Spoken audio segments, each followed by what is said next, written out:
Good morning, students.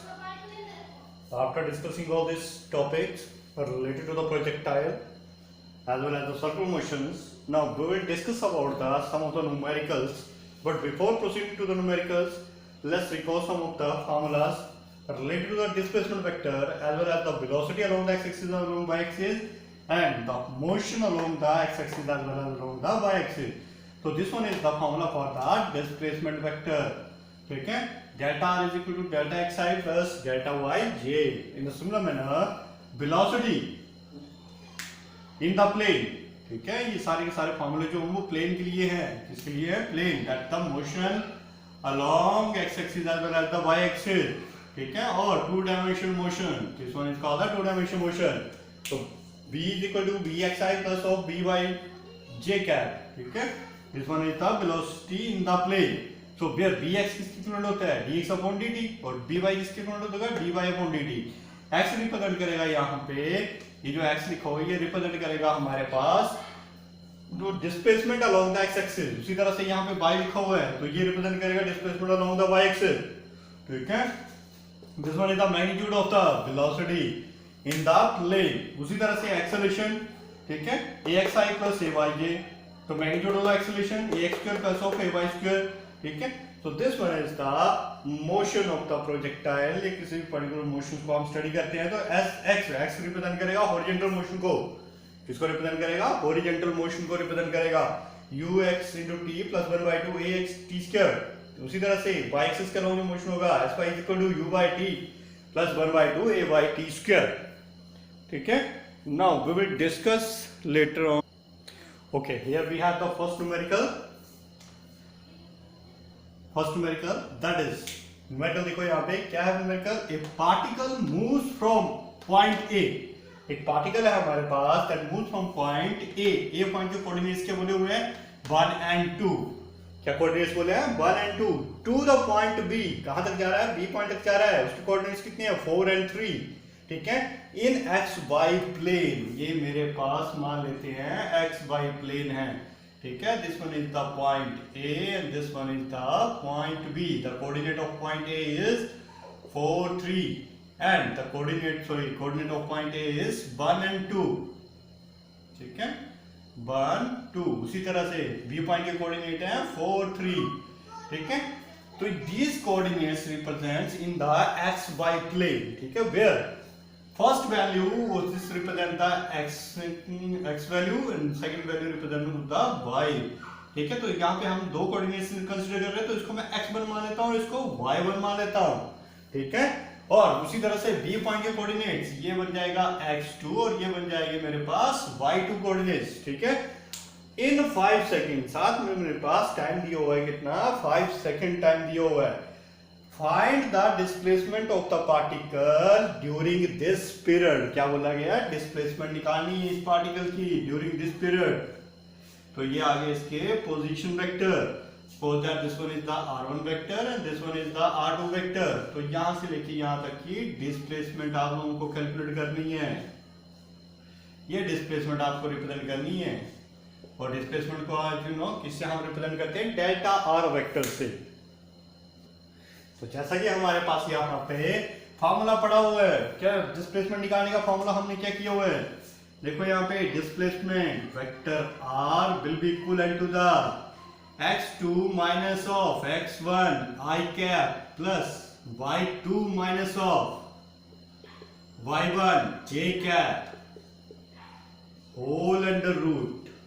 किया हुआ है, सॉरी अंडर रूट नहीं आता इसमें, sorry for that, there is not under root. तो यहाँ पे हमें ये सॉल्यूशन निकालना है इस चीज का.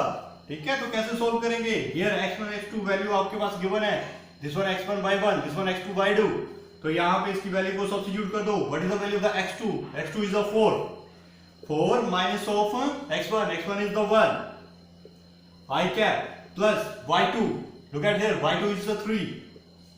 y1 is the 2, that is j cap. So on solving this equation we will get 3i plus of 3 minus 1 2 1 j.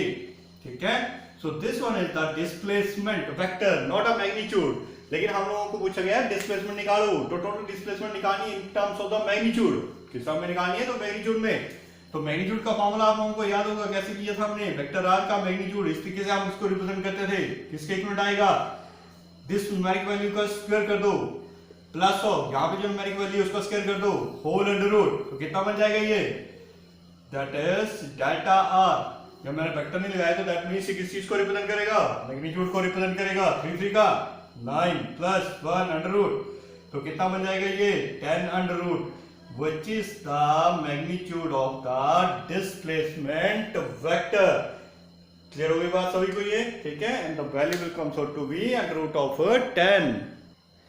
In a similar manner, the second numericals related to this topic is a particle moves in xy plane, ठीक है। तो same वही topic है, उसी के related है हमारे पास। तो न्यूमेरिकल क्या बोलता है, a particle moves in xy plane, xy plane में पार्टिकल मूव कर रहा है such a way that x and y coordinates vary with the time, यानी कि x और y coordinates जो है वो टाइम के अकॉर्डिंगली क्या कर रहे हैं, वेरी कर रहे हैं, ठीक है। Then by the equation x जो है टाइम के ऊपर डिपेंड कर रहा है, तो इसकी इक्वेशन क्या है, t क्यूब माइनस 32t। उसी तरह से y जो टाइम के ऊपर डिपेंड कर रहा है उसकी इक्वेशन बताई हुई है 5t स्क्वायर प्लस ऑफ 12। और आगे हमें पूछा गया find the acceleration of the particle if t is equal to 3 second. Acceleration हम लोगों को कैलकुलेट करने के लिए बोली गई है जब टाइम कितना है 3 सेकंड के इक्विवेलेंट है। तो आप लोगों को पता है कि प्लेन के केस में एक्सेलरेशन का फॉर्मूला किसके इक्विवेलेंट होता है, x equal to ax i cap plus ay j cap.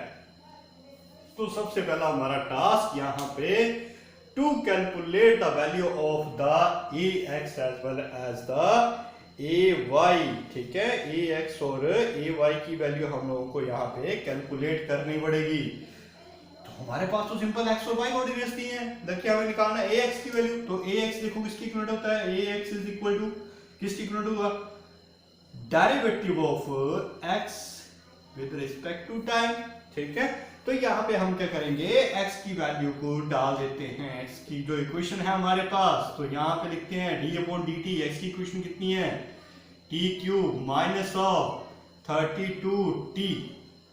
लेना बात ये, अब इसका डेरिवेटिव निकालो, डेरिवेटिव ऑफ टी क्यूब। मैं इसको डायरेक्ट कर रहा हूँ, डिटेल में करने की जरूरत नहीं है, आप लोगों को आता सब कुछ डेरिवेटिव के बारे में। डेरिवेटिव ऑफ टी क्यूब, तो ये बन जाएगा 3t square minus of 32। Clear है बात।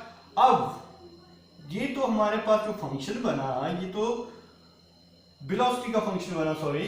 तो यहाँ पे डिस्टेंस है तो इसको डबल डेरिवेटिव लेना पड़ेगा हमें, ठीक है। तो एक डेरिवेटिव ले लिया, एक डेरिवेटिव और लेना पड़ेगा, डेरिवेटिव। क्लियर बात है सभी को, डबल डेरिवेटिव, क्योंकि एक्सेलरेशन जो है डिस्प्लेसमेंट के साथ रिलेट कर रहे हैं, तो डबल डेरिवेटिव के साथ काम करना पड़ता है हम लोगों को। तो एक बार फिर से इसका डेरिवेटिव लेना पड़ेगा।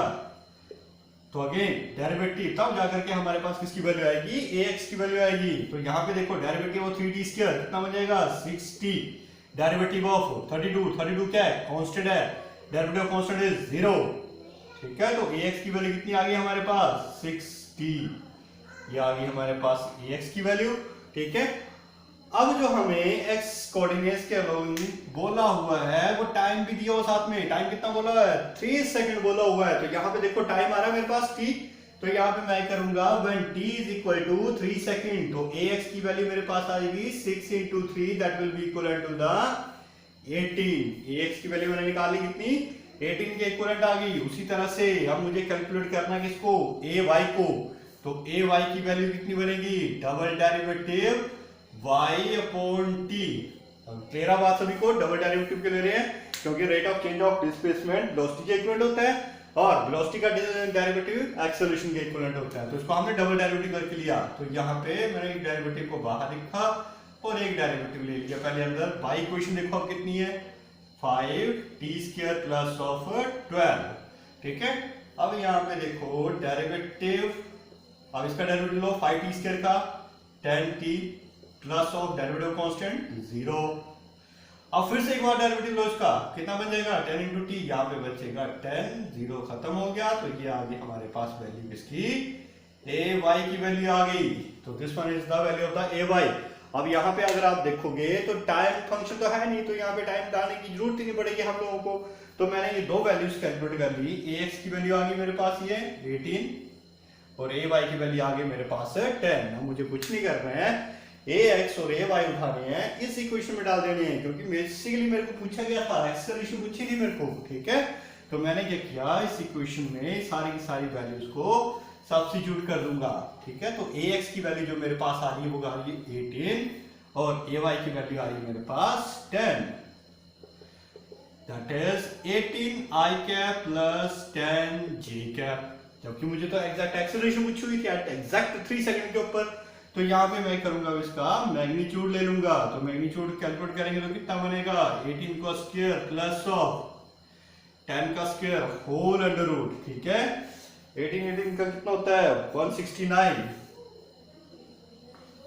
प्लस ऑफ 10 का 100 हो जाएगा, ठीक है। सॉरी गड़बड़ होगी एक, यहाँ पे गड़बड़ होगी हमारे पास। That will comes out to be 324। कितना आएगा यहाँ पे ये 324, तो answer will comes out to be 424 whole under root. That is the acceleration. When you calculate this value, it will come out to be the acceleration.